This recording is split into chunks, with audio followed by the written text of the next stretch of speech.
وہی بات مسلمانوں سے چھوٹ گئی. جی ہمارے یہاں یہ بحثیں ہوتی ہیں کہ سید افضل ہے یا غیر سید افضل ہے. سید کو بہت افضل سمجھا جاتا ہے. بیکار ہے یہ بات. یہ قرآن کی صراحتوں کے خلاف ہے. قرآن کہتا ہے خلقی طور پر پیدائش طور پر نہ کوئی اونچا ہوتا ہے نہ نیچا ہوتا ہے. آدمی کا یا کردار ہوتا ہے یا نالج ہوتی ہے جس سے آدمی اوپر جاتا ہے نیچے آتا ہے. قرآن میں ہے کہ عالم اور جاہل برابر نہیں ہو سکتے. مگر ہمارے یہاں جو مصیبت آئی یہ بات بہت لمبی. ہم کیسے آپ کے سامنے عرض کریں کہ رسول کے بعد جو رسول کی لائن تھی وہ مسلمانوں سے چھوٹ گئی. کوئی شیعہ سنی مسئلہ نہیں ہے. کوئی شیعہ سنی مسئلہ نہیں. سنی ہمارے بھائی ہیں, ہم ان کو اپنا بھائی کہتے ہیں, بھائی سمجھتے ہیں. اسلام کے کسی فرقے میں مونارکی نہیں ہے, الاؤڈ نہیں ہے. اسلام کے کسی فرقے میں ملوکیت الاؤڈ نہیں ہے. مگر مصیبت اسلام پر یہ آ گئی کہ حضور کے وصال کے بعد آہستہ آہستہ آہستہ اسلامی نظام خلافت و ولایت جو تھا وہ ملوکیت میں چینج ہو گیا, وہ مونارکی میں چینج ہو گیا. تو مونارک تو آپ جانتے ہیں کیسے ہوتے ہیں, کیسے کیسے مسلمانوں میں مونارک بنا میں خلیفہ گزرے ہیں. انہیں کی بد کرداری کو ہم بیان کریں تو لوگ تھوکنے لگے ایسے لوگوں کے اوپر. وہ گندی باتیں, اتنی غلط باتیں, وہاں سے ساری پرابلم آ گئی. تو اگر رسول کی جو بات بتائی تھی آپ نے اس لائن پر مسلمان رہے ہوتے تو یہ ساری پرابلم نہیں آتی. اسلام میں جو سب سے بتایا گیا, رسول کی حدیث ہے, شیعہ سنی دونوں کتابوں میں ہے کہ الجہل اصل کل شر والعلم اصل کل خیر. یہ تمام کتابوں میں رسول کی حدیث ہے. آپ نے فرمایا کہ اگیانتا اور جہالت ساری برائیوں کی جڑ ہے, ساری برائیوں کی جڑ ہے, اور ساری اچھائیوں کی بھی ایک ہی جڑ ہے, وہ گیان, نالج اور علم. آج مسلمان کا علم کہاں ہے؟ یہی تو ہمارا رونا ہے. مسلمانوں کے پاس علم ختم ہو گیا. ہم شیعہ سنی کا مسئلہ نہیں ہے. دو سعودی عرب زیرو, قطر زیرو, کویت زیرو, جارڈن زیرو.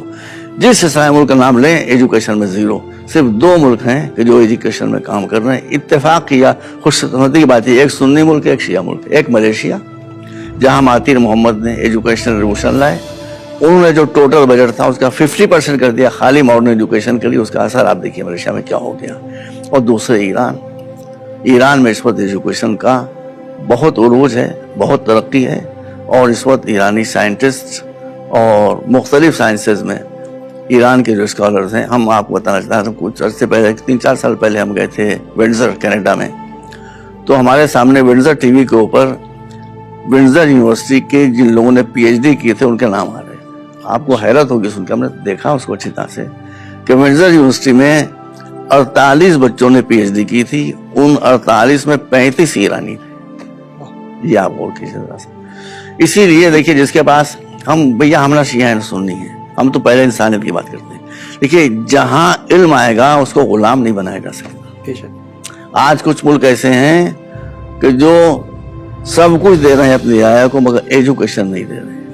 اس لیے کہ ایجوکیشن آ جائے گی تو آدمی سر جھکانا بھول جائے. بالکل صحیح. وہ چاہتے ہیں ہمارے غلام بنے رہیں. ہم آپ سے اتنی سی بات بتا دیں کہ ہماری بات سوال کرتی ہے. مدتوں سے امریکہ جا رہے تھے. جو امریکہ کے اصل نیٹو تھے وہ آج ریڈ انڈینس کے ہیڈر تھے.